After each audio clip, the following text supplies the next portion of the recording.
Since it is a parure for men, very imposing and sizable, it is probably one of the biggest jewellery necklaces that has ever been made. Many of the original 2,900 diamonds were missing when the necklace was found in 1998, and Cartier plans a full restoration. Modern diamonds were on display in Los Angeles recently when Cartier launched its annual Love Day celebration with a love charity bracelet designed by 9 chosen ambassadors. 10% of sales go to the partnered organisations, and actor Hilary Duff chose a charity that helps meet the nutritional needs of children. My bracelet is a deep plum colour, and my charity is called Blessings in a Backpack. And it's nice to be involved. Once the wartime rationing was lifted from Europe after the ravages of the Second World War, fashion houses bloomed into an age of elegance and opulence. This exhibition at London's Victoria and Albert Museum features over 100 gowns by Christian Dior, Christobel Balenciaga and Worth London, as well as many others. The exhibition concentrates on the so-called Golden Age of Couture between 1947 and 1957, when the combination of unrestrained style and craftsmanship turned these couturiers into world-famous names. I think the secret of Dior's success in the post-war period was that he was very familiar with the fashion industry. He'd worked for other major fashion houses before, Piaget and Lalonde. So when he launched his new house in 1947, he knew exactly what he was doing. He was also very aware that everybody was fed up with wartime fashions, and so he created what Carmel Snow nicknamed the New Look. And this was a tremendously romantic look that appealed to women all over the world. There are several pieces on display by London-based couturiers such as Norman Hartnell and Hardy Amies. What was very interesting about London couture in the 1950s, as opposed to Parisian couture, was that the London designers focused on practical, wearable designs. Tailoring was a great speciality. In fact, the tailors were so skilled in London that the Parisians sent their tailors over to see how it was done. 60 years after the launch of Dior's New Look couture house, the market for haute couture is certainly much smaller. Still today, designers including British couturier John Galliano for Christian Dior continue to produce exquisitely detailed pieces, keeping the traditional skills of the couturier alive for a more modern clientele. Perhaps no one personifies elegance and timeless beauty more than the film star Audrey Hepburn. Born to an English father and a Dutch mother who was a former baroness, Hepburn has won Academy, Grammy, Emmy and Tony Awards for her stage and screen work. She also received the Presidential Medal of Freedom for her charity work. Hepburn is often considered to be one of the most beautiful women of all time. In the 1950s, she was not only one of the biggest film stars, but her elfin appearance and sense of chic was very influential in fashion at the time. Recently, the dress that Hepburn wore in one of her most famous roles as Holly Golightly in Breakfast at Tiffany's came up for auction. Hepburn said she found playing the eccentric Manhattan socialite hard, as she was an introvert and Holly Golightly an extrovert. The distinctive black dress perfectly suited the gammon figure of Hepburn and became a silhouette much admired and copied. It was made for her by Hubert de Givenchy. It's one of 3 known to still exist, and we're very, very, very lucky to have it. And it's being sold for charity, which is the City of Joy Aid, which helps orphans and the homeless in India. Hepburn died in 1993, but through the purchase of this special dress, admirers can buy a tiny piece of a legend. Coming up, timeless luxury on the runway in haute couture classics. Coco Chanel and Christian Dior are towering figures of 20th century fashion, and the timeless luxury that they created influenced all modern designers. One of the most glamorous women of her time, Chanel was born in a poorhouse. She opened her first shop in Paris in 1913 and became so influential, she was named in Time magazine's 100 most influential people of the 20th century. German designer Karl Lagerfeld has designed for Chanel since 1983, and his designs continue the pursuit of expensive simplicity that Coco began decades earlier. At his most recent show, Lagerfeld outlined his particular attitude to the design of luxury. Chanel tweed is all hand-woven on small looms and it's very, very expensive. But I like the idea to treat something that expensive like something inexpensive, like jeans, because I never use the word cheap, and to have an attitude with luxury as if luxury was not expensive. Lagerfeld's latest project has been to commission 20 leading contemporary artists to create works of art based on Chanel's iconic quilted handbag.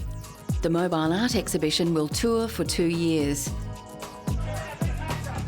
Recently, Chanel Diamonds took centre stage in the Plaza Hotel in New York City, where celebrities, socialites and models gathered to celebrate the US debut of 20 one-of-a-kind diamond pieces from the Chanel archives.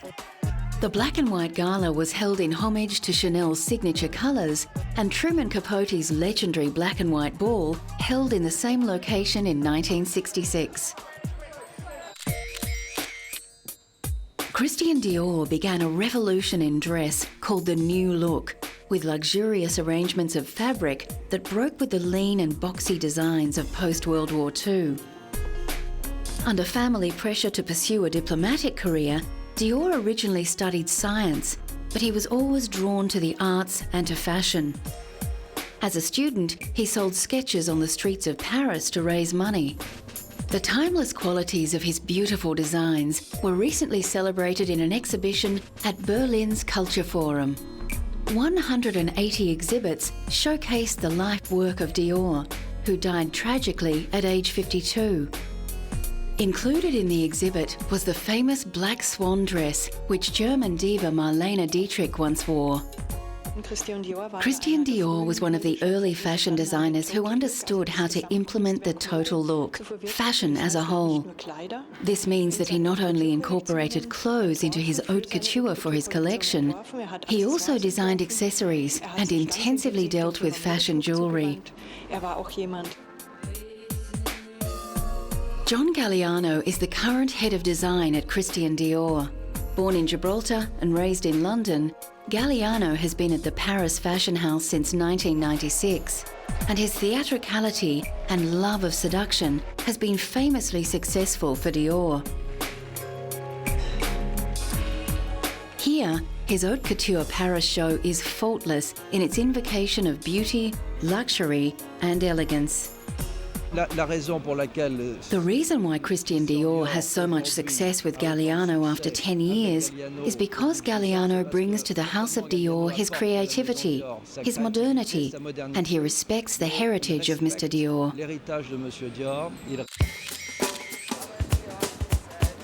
A master of haute couture, Giorgio Armani follows in the footsteps of Chanel, with his timeless tailored designs redefining what is feminine and what is masculine. Italian-born Armani began as a designer in well-known fashion house Nino Cerruti Jimenez, before beginning his own label in 1974. In 1975, he introduced women's wear, and his simple, clean lines became instant classics, making him the richest and most successful Italian designer ever. Very, very elegant. His style doesn't shriek, it whispers. And I think when people are wearing his clothes, the clothes don't wear them. They feel very elegant, they always feel perfectly dressed for any occasion, and I think they feel comfortable. At a retrospective in the Royal Academy of Arts in London, the timeless quality of Armani's designs is more than apparent. If you bought sort of a navy or a beige or a black Armani trouser suit, you'd probably still be wearing it in 10 or 15 years. I mean, you may change the t-shirt or whatever you put underneath it, but essentially the trouser suit or the skirt suit would really last almost a lifetime. In 2003, Armani was honoured in Beverly Hills with the inaugural Rodeo Drive Walk of Style Award, a fitting tribute to a man who has shaped public taste. A who's who of Hollywood celebrities walked the red carpet to celebrate a man who has changed the way the world dresses. Well, I think he's sort of been the arbiter of taste for the last at least 25 years. He's managed to transform a lot of women who didn't know what the hell to wear into a lot of women who look great. Sophia Loren, who is rarely seen in public, made an exception for Armani, who is a close friend. Giorgio Armani is unique. After his huge success with the film American Gigolo, where he dressed the sex symbol Richard Gere, Armani became the preferred courtier for a long list of Hollywood stars. These include Jodie Foster, Michelle Pfeiffer, Julia Roberts, Robert De Niro, George Clooney, and Samuel L. Jackson, who remembers his first Armani purchase. I actually bought a sweater, and it was one of those feelings of success for me, you know, because I've been going by the store and kind of looking at stuff, and one day I finally was able to just walk in there and buy this sweater that I'd coveted for a while. And, you know, it was a feeling of having made it, you know, that I didn't feel bad about buying it, and I was overjoyed that I could afford it. And once I got home and put it on, you know, it was kind of like dancing around in the mirror, looking at myself in it and feeling, yes, I own Armani. Recently, Armani brought his uber chic to Japan, where he opened a high-rise flagship store in Tokyo. Armani's understated elegance and palette of blacks and beiges is expected to fit extremely well with typically restrained Japanese taste. The Hollywood stars that I think look cool usually are wearing Armani. So for me, it's a way to boost my self-image. Coming up, the man and the cars that exemplifies timeless luxury.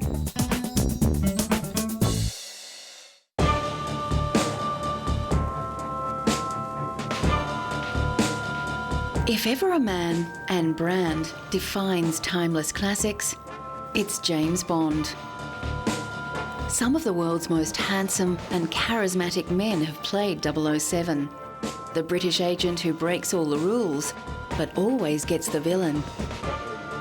James Bond is known for his taste in fast cars, beautiful women, and dry martinis.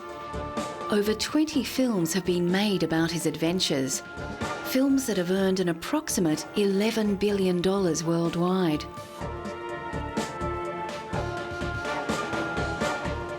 Recently, Sean Connery, considered by many to be the definitive Bond, received the 34th American Film Institute Life Achievement Award in honour of his acting work.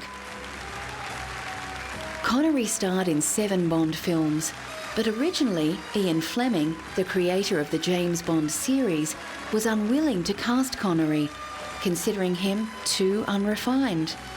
A female friend of Fleming's begged to differ, persuading him that Connery had that something special, and the rest is history. Fellow actors and stars lined up to pay tribute to the actor who defined Bond cool.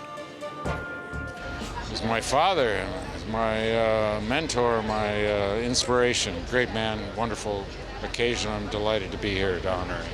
And Sean Connery was filming in Vegas and he came to see my show. So he knocked the dressing room door and this bodyguard that I had, he looked up and he says, yes, Mr. Connery, what can I do for you? You know what I mean? Like, but, you know. So Sean went and lifted him up, my bodyguard, and just placed him over to the right, to the left, his left-hand side, and just walked in. The current James Bond is the British actor Daniel Craig. Craig is the 6th actor to play Bond, after Connery, George Lazenby, Roger Moore, Timothy Dalton, and most recently, Pierce Brosnan. Craig breaks the mould for James Bond because he's the first blonde, but his masculine charisma more than qualifies him for the part. Craig's first Bond film, Casino Royale, returns to the very first Ian Fleming book, which details how the secret agent became the ruthless James Bond. I can tell you about this movie, and I'm not going to compare it to any other Bond movie, but this is a new departure, and there is a a lot of new things, but a lot of the Bond themes that are still in this. It has to be, because we're making a James Bond movie. But wait and see. Many men and women fantasise about a life filled with luxury and adventure, and an exhibition of 007 memorabilia assembled at London's Science Museum offers the public a chance to make that wish come just a little bit true.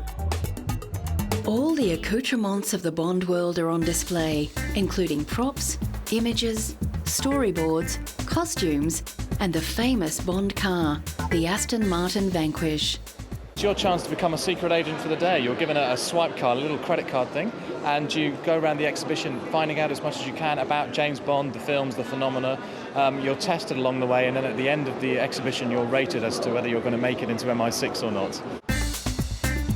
Ian Fleming, the creator of James Bond, was no shy retiring writer. His adventure-filled life was on display recently at the British Imperial War Museum. Fleming drew on his own war experiences and his work as a travel writer and journalist to create the iconic secret agent. Ian was not a man of action. He'd have liked to have been one. In fact, he volunteered to go on a mission in the war, but Admiral Godfrey, his boss, wouldn't allow him to go because he was too valuable. But Bond did all the things that he couldn't do. The silver grey Aston Martin DB5 is the epitome of cool, partly because of its association with James Bond.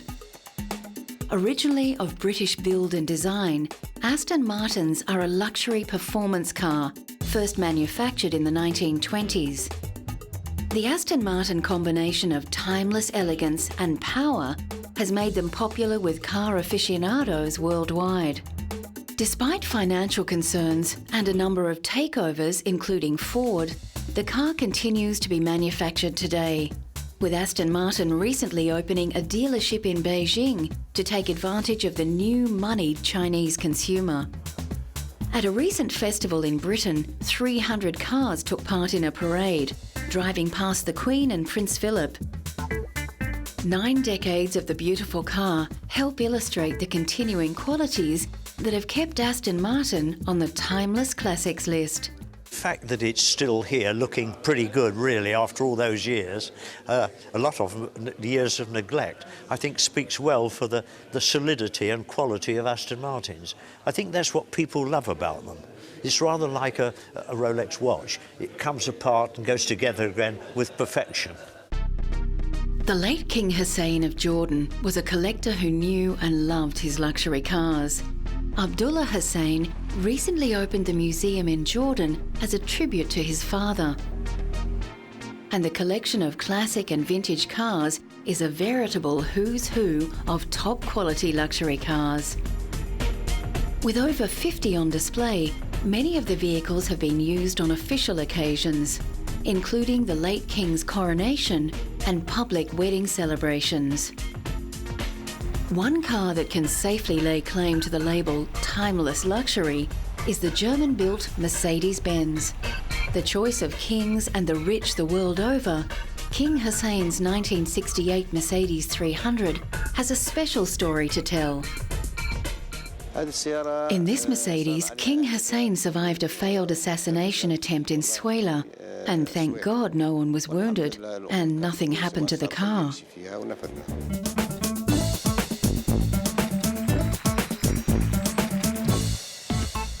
One of the hallmarks of a timeless luxury is that it both maintains its classic features and keeps pace with the modern world. Mercedes are prized for their design elegance and on-road performance. But Mercedes-Benz has also introduced many safety and technological innovations that have been incorporated into other cars. The average American now spends 17 hours a week in their car. So for those who can afford it, a stylish and comfortable drive is only the beginning. For Mercedes-Benz, electronic gadgets help differentiate their brand. GPS navigation has been standard in Mercedes since the early 1990s. And Bluetooth connectivity has been in the C-Class Mercedes since 2007. As for music selection, it's goodbye to the old CD player. We're seeing a lot of integration of obviously MP3 players. Everybody wants an integration kit to allow their iPod or their MP3 player to come into the car and to be controlled by the car, to be controlled easily using good menus, and that's where we're going most lately, as well as super fast hard drive based navigation systems, which is new for 2009. Many of our cars now have no more DVD drive. They're running off of a hard drive, which gives you super fast directions, really quick calculation. Some luxury brands and stars shine bright, but quickly fade. It's only with time and distance that we can say with certainty who and what will become timeless.